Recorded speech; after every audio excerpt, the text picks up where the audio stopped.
اللہ اللہ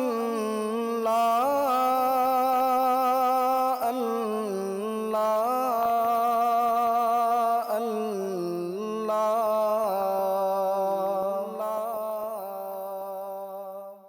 اللہ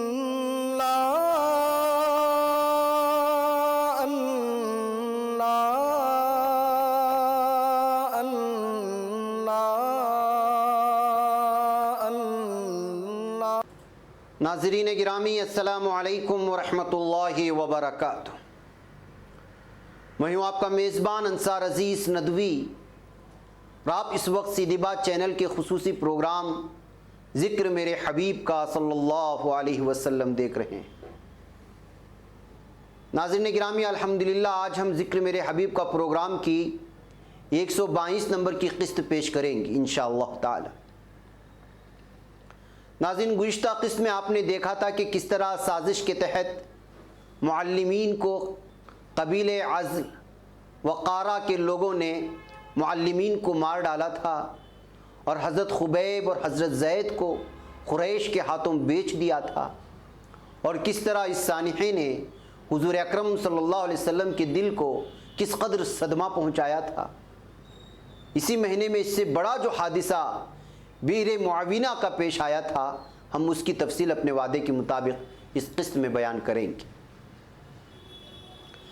ناظرین گرامی، ابو برا عامر بن مالک علاقے نجد سے آ کر حضور اکرم صلی اللہ علیہ وسلم کی خدمت میں حاضر ہوا۔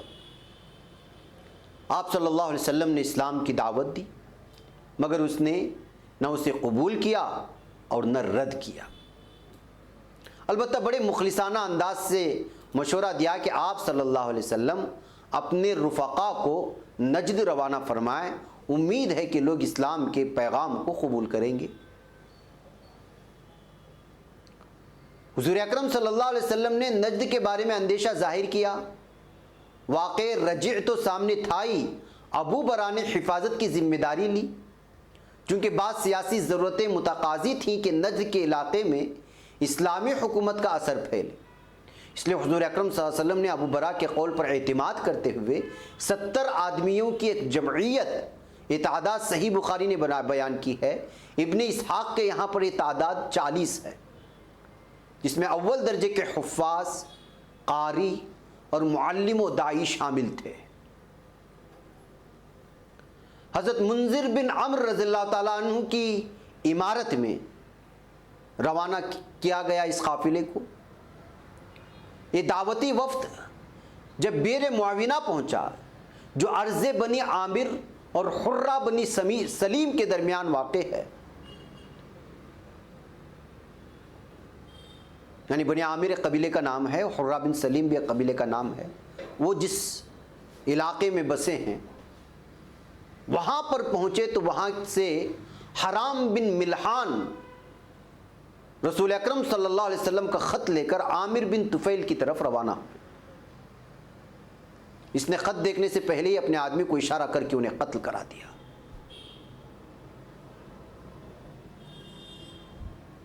اس کے بعد اس نے بنی عامر میں اعلان کیا کہ مدینے کے وفد پر حملہ کرنے کو نکلو۔ بنو عامر نے ابو برا کی ضمانت کا احترام توڑنا گوارا نہیں کیا۔ تب اس مفسد نے بنی سلیم کی شاخوں یعنی رعل، زکوان، عصیہ اور بنی لحیان کو دعوت دی۔ یہ لوگ تیار ہو گئے اور مدینے کے دعوتی وفد کو آ کر گھیر لیا۔ اس وفد کی جانب سے کہا گیا کہ ہم لوگ لڑنے نہیں آئے اور یہاں ہمیں ٹہرنا بھی نہیں، بلکہ آگے جانا چاہتے ہیں، ہمارے ساتھ تعرض نہ کریں، چھیڑخانی نہ کریں۔ لیکن وہ ظالم نہ مانے اور 69 افراد کو تہہ تہہ کر دیا، قتل عام کر دیا۔ ان میں سے کون تھے؟ حافظ تھے، قاری تھے، قرآن پڑھانے کے لیے جا رہے تھے۔ 17ویں رکن جو وفد کے تھے، حضرت کعب بن زید بھی لہو لہان ہو کر لاشوں کے ڈھیر میں شامل ہو گئے، لیکن زندگی باقی تھی، بچ کر مدینہ پہنچے، سارا واقعہ بیان کر دیا۔ مخالفتوں سے گھری ہوئی ایک نوخیز جماعت کی اس آزمائش کا اندازہ کیجئے کہ اس کی 69 قابل شخصیتیں نہایت بے رحمی سے ایک بارگی شہید ہو جاتی ہیں۔ حضور اکرم صلی اللہ علیہ وسلم کا قلب حساس اس واقعے سے بے حد دکھی ہو جاتا ہے، اور آپ صلی اللہ علیہ وسلم نے دکھے ہوئے دل کے ساتھ 1 مہینے تک نماز فجر میں اپنے معلمین کے قاتلوں کے حق میں بد دعا کی۔ اس بد دعا کا اصطلاحی نام قنوت نازلہ ہے۔ قنوت نازلہ کے بارے میں تو آپ جانتے ہیں، کبھی کبھی کچھ مصیبتیں آتی ہیں تو فجر کی نماز میں آپ دیکھیں گے کہ دعائیں مانگنی شروع ہو جاتی ہیں صبح کی دوسری رکعت میں امام کی جانب سے۔ اس کو کہتے ہیں قنوت نازلہ، جب کوئی آفت آنی ہوتی ہے اس کو روکنے کے لیے، یا آ چکی ہوتی ہے تو اس کے دور کرنے کے لیے۔ یہ آپ صلی اللہ علیہ وسلم کی سنت میں ہے۔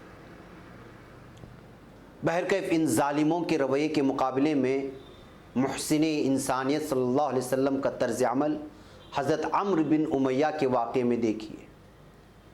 حضرت عمرو بن امیہ نے کہیں سے سنا کہ معلمین کی جماعت کو بیر معاونہ کے قریب سازشی دشمن اسلام قبائل نے تحقیق کر دیا ہے، جس میں حضرت عمرو بن امیہ کے رشتہ دار بھی شامل تھے، تو انہوں نے راستے میں معلمین کے قاتل گروہ کے 2 افراد کو سوتے ہوئے دیکھا اور انتقاماً ان کا قتل کر دیا۔ دراصل یہ لوگ حلیف قبیلے کے تھے۔ حضرت صلی اللہ علیہ وسلم نے ان کا خون بہا ادا کر دیا۔ آخر وہاں کی ظلم انگیز نراج کے مقابلے میں حضور اکرم صلی اللہ علیہ وسلم اسی نظام عدل کے لیے سارے جتن کر رہے تھے۔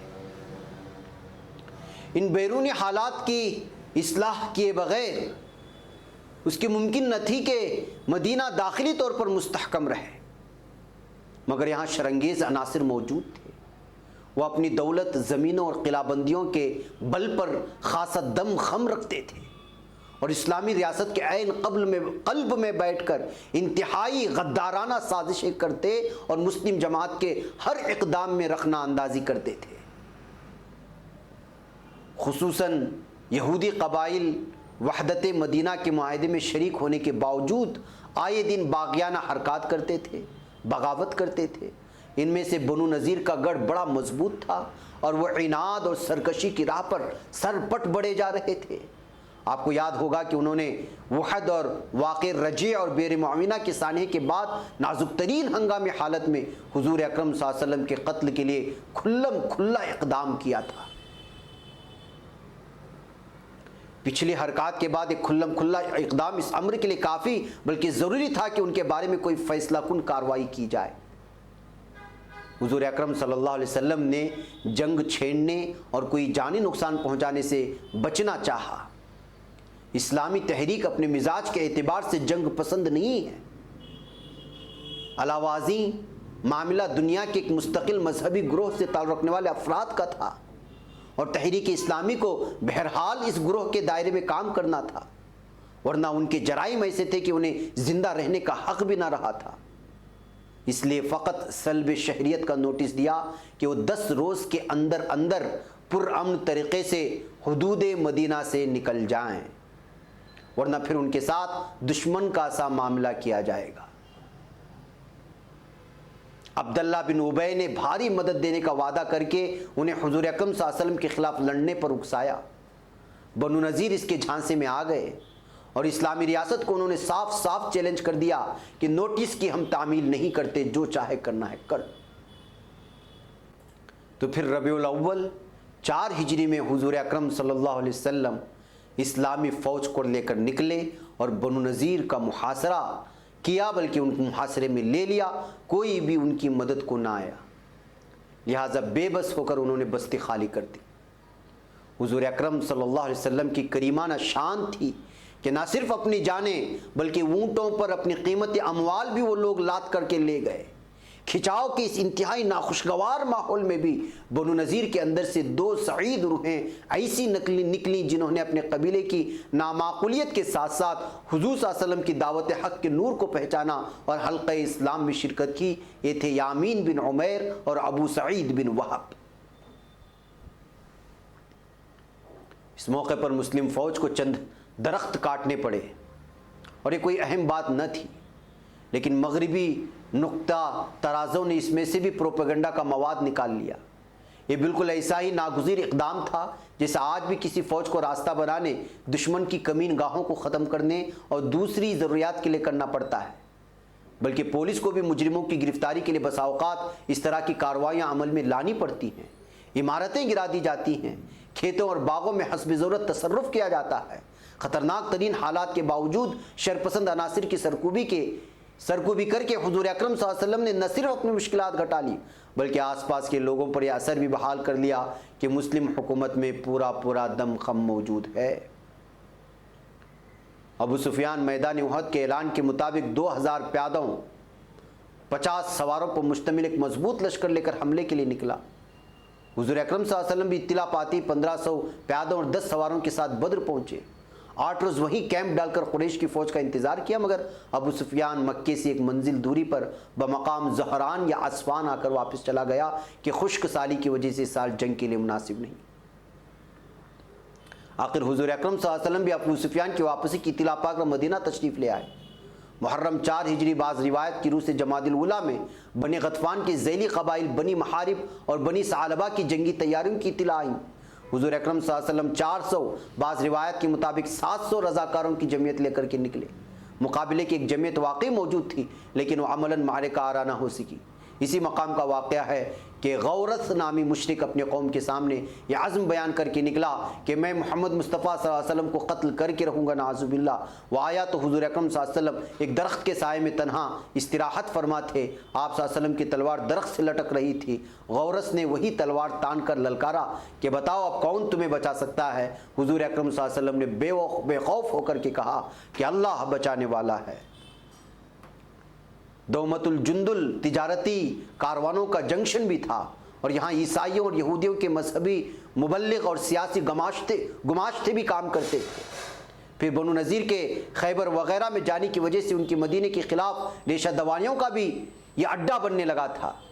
خصوصاً یہ واقعہ بڑی سیاسی اہمیت رکھتا ہے کہ قریش مکہ اور یہود خیبر کی سازبات کے زیر اثر نصرانی سردار کیدر نے مدینے کے لیے غلہ لانے والے کاروانوں کو تنگ کرنا شروع کر دیا۔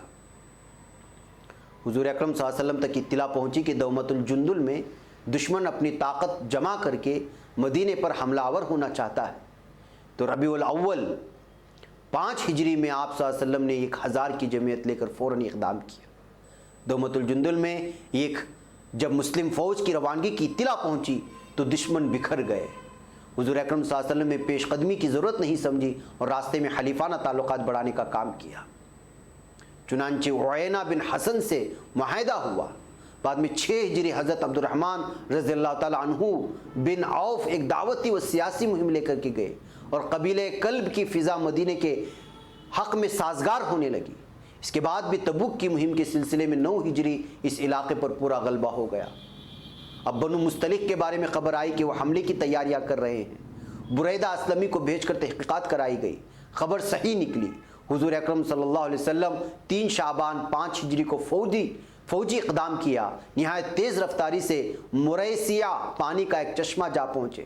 حارث بن ابی زرار جو بنی مستلق کا سردار ہیں، آمادہ جنگ تھا۔ حضور اکرم صلی اللہ علیہ وسلم کے یکایک جا پہنچنے سے اس کی سپاہ بکھر گئی اور صرف اسی کے قبیلے کے لوگ باقی رہے۔ پہلی حلے میں حارث کے جتے کو پوری طرح شکست ہو گئی۔ بکثرت مویشی مال غنیمت میں آئے اور ساری تعداد جنگی قیدی بن گئی۔ گرفتار شدگان میں جویریہ رضی اللہ تعالی عنہا بھی تھی۔ انہوں نے حضور اکرم صلی اللہ علیہ وسلم کے سامنے کلمہ حق پکارا اور کہا کہ میں اسلام لا کر حاضر ہوں۔ حضور اکرم صلی اللہ علیہ وسلم نے ان کی رضامندی سے انہیں اپنے نکاح میں لے لیا۔ اس کا نتیجہ یہ ہوا کہ مسلمانوں نے تمام قیدیوں کو یہ کہہ کر آزاد کر دیا کہ رسول اللہ صلی اللہ علیہ وسلم کے قرابت داروں کو ہم اب اسیر نہیں رکھ سکتے۔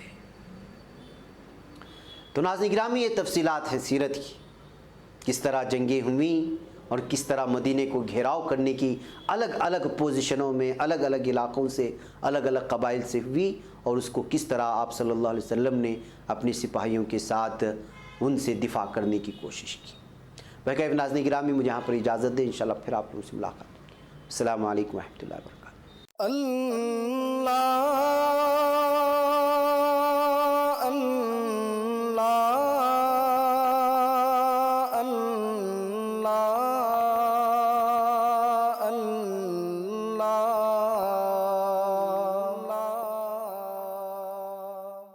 أن